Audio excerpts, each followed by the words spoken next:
दिखना चिल्लाना नहीं चाहिए। हो सकता है कि पाकिस्तान से ये बात आती हो कि भारत को जो है कन्वर्ट कर लेंगे गजवाए हिंद, पर गजवाए हिंद करने की जरूरत ही नहीं पड़ेगी। कुछ सालों के अंदर वैसे ही उनकी पॉपुलेशन बढ़ जाएगी। आज इंग्लैंड और लंदन की स्थितियां देखते हो, शरीयत का कानून लंदन में लग रहा है, ऑस्ट्रेलिया में स्थितियां खराब हो गई है, जर्मनी में खराब हो गई। ये बहुत अच्छी स्ट्रेटेजी है इस्लाम की कि वो अपने एक्सेस पॉपुलेशन को दूसरे देशों में डेमोक्रेसी की आड़ में भेज देता है, बाद में वहां पे शरीयत का कानून लगवा देता है, लेकिन अरब कंट्री के अंदर कोई भी रेफ्यूजी नहीं रखा जाता है।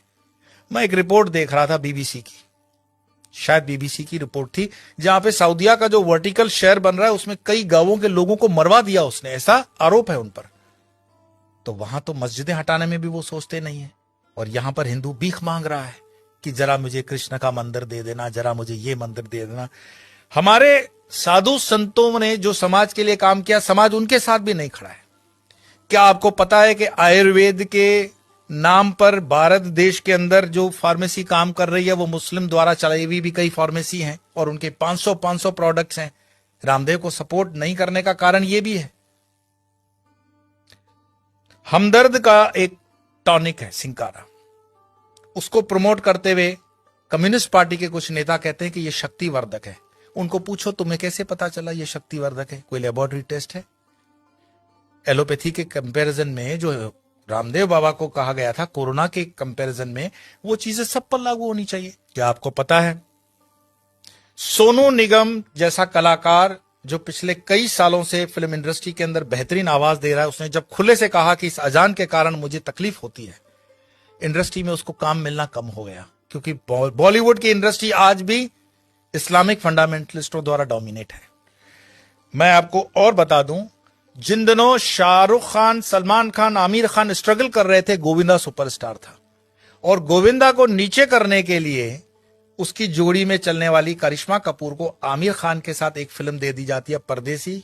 गोविंदा की जोड़ी को तोड़ा जाता है और उसके बाद उदय होता है सलमान खान, आमिर खान और शाहरुख खान का समय, क्योंकि इंडस्ट्री डोमिनेटेड है इस्लामिक लॉबी द्वारा। ऐसे कई मैं आपको उदाहरण दे सकता हूं, लेकिन मुख्य बात क्या है? क्या हमारे हिंदुस्तान में सारे मुसलमान खराब हैं? यह कहने का अर्थ नहीं है। हमारे हिंदुस्तान के अंदर आजम जी, प्रेम जी जैसे भी इंडस्ट्रियलिस्ट हैं विप्रो के, उन पर आरोप भले लगे कि वो मुसलमानों के हितों की ज्यादा सोचते हैं, हिंदुओं की नहीं, पर मैं इस पे नहीं जाऊंगा। परंतु यहां मुसलमान न सिर्फ बढ़ रहे हैं, सुख संपन्नता के साथ बढ़ रहे हैं, ऐसा उस रिपोर्ट में कहा गया है। तो दुखी कौन हो रहा है?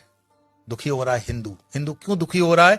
क्योंकि वो कर्महीन होकर के जीना चाहता है और बेवजह की फालतू चीजों में वो अटका हुआ है।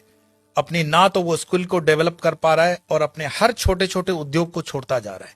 आज जब हम अपने आश्रम का भी काम करवाते हैं तो लेबर ढूंढने में हमें तकलीफ पड़ जाती है।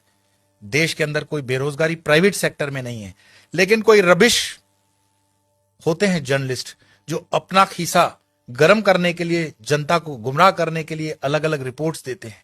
देश के अंदर आज भी उतना ही रोजगार है, अगर युवान ठान ले तो बहुत कुछ कर सकता है, लेकिन जो आप जगह खाली करते हो वो दूसरा आता है। गुजरात के हाईवेज पे एक पूरी होटल्स की चेन है, वो चेन चलाते हैं चेलियास कम्युनिटी के लोग। चेलियास मुस्लिम कम्युनिटी है और उनकी इतनी यूनियन होती है कि उसमें दूसरा कोई होटल नहीं खोल सकता हिंदू। मैं पूरे गुजरात हाईवे की बात कर रहा हूं, नेशनल हाईवे नंबर 8। साल में सिर्फ 2-3 दिन ये होटलें बंद होती हैं। आपकी ताकत नहीं है कि इस इलाके में कुछ काम कर सको, और उनके होटलों के नाम जो रखे जाते हैं इतने मिसगाइडिंग होते हैं कि आपको पता भी ना पड़े कि ये हिंदू की है कि मुस्लिम की है। होटल का नाम होता है भारत, नव Gujarat, Tulsi, Kabir, Jai Hind, Sarvodaya, dine in, dine out. किसको पता पड़ रहा है ये इस्लामिक माइंडसेट की होटल है? लेकिन सारे ट्रक ड्राइवर जानते हैं ये अपने वाले की है, लेकिन हिंदू को इतना बुद्धि नहीं होता कि ये किस होटल में जा रहा है, क्या खा रहा है, क्योंकि जीवन भर हमने हलाल खाने के लिए ही ठेका ले रखा है। हिंदू को इतना स्वाभिमान नहीं है कि वो कह दे कि जो मैं खान पान खाता हूं तो मेरे प्रोडक्ट पर तुम लोग सात्विक, राजसिक या तामसिक का लेबल लगाओ। भाई सात्विक है तो उसको ऑरेंज कर दो, राजसिक है तो उसको लाल कर दो, तामसिक है तो उसको काला कर दो, वेजिटेरियन का ग्रीन तो है ही। हर चीज पे हलाल लगा हुआ है और हलाल का तुम्हें मलाल भी नहीं है। तो कितने भी तुम प्याज लहसुन को मत खाओ, लेकिन ये हलाल खाते हुए तुम्हारे बच्चे जो हैं क्या बन रहे हैं? ये जिहाद करने की जरूरत पड़ेगी नहीं उनको। ये साधु संतों को भी सोचना पड़ेगा कि तुम शेर को भी घास खिलाओगे, गाय को भी घास खिलाओगे, क्षत्रियों को भी घास खिलाओगे और ब्राह्मणों को भी घास खिलाओगे। हमने खान पान को बदल करके पूरे डीएनए सिस्टम को बदलने का पाप किया है, और जब इस पाप की हम ठीक से बैलेंस नहीं करते हैं तब तक इस पॉपुलेशन को ठीक करना बड़ा मुश्किल होगा। एक इंसान, ये वीडियो समाप्त करने से पहले मैं बता रहा हूं, एक इंसान जिसने अलीगढ़ मुस्लिम यूनिवर्सिटी का स्थापना किया था, सर सैयद, उसने सिर्फ ख्वाब देखा था पाकिस्तान बनाने का, कि एक ऐसा देश बन सकता है। एक टाइपराइटर और एक इंसान जिन्ना, जिसने देश बनाकर दिखा दिया, और यह चीज इतिहास के अंदर दर्ज है। क्या पता ओवैसी जो कह रहा हो उसको हम सीरियसली नहीं ले रहे हैं।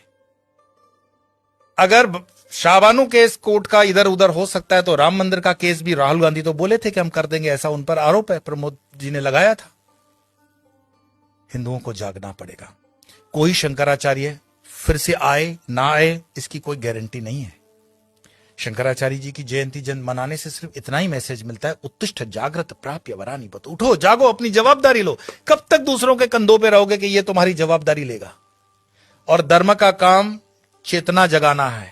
बाकी ये मेरा वीडियो मरे हुए लोगों के लिए तो है नहीं, चैतन्य लोगों के लिए। और चैतन्य जो सुन रहे हैं उनको लगता है कि आगे 2-4 चैतन्य है तो फॉरवर्ड कर देना, और मरे हुए लोगों को वीडियो देखने के लिए मैं कोई आग्रह करता ही नहीं हूं। आपके भीतर आपका सनातन जागे, भारत जागे, हिंदुत्व जागे। इसी प्रार्थना के साथ इतना ही, कल फिर मिलेंगे।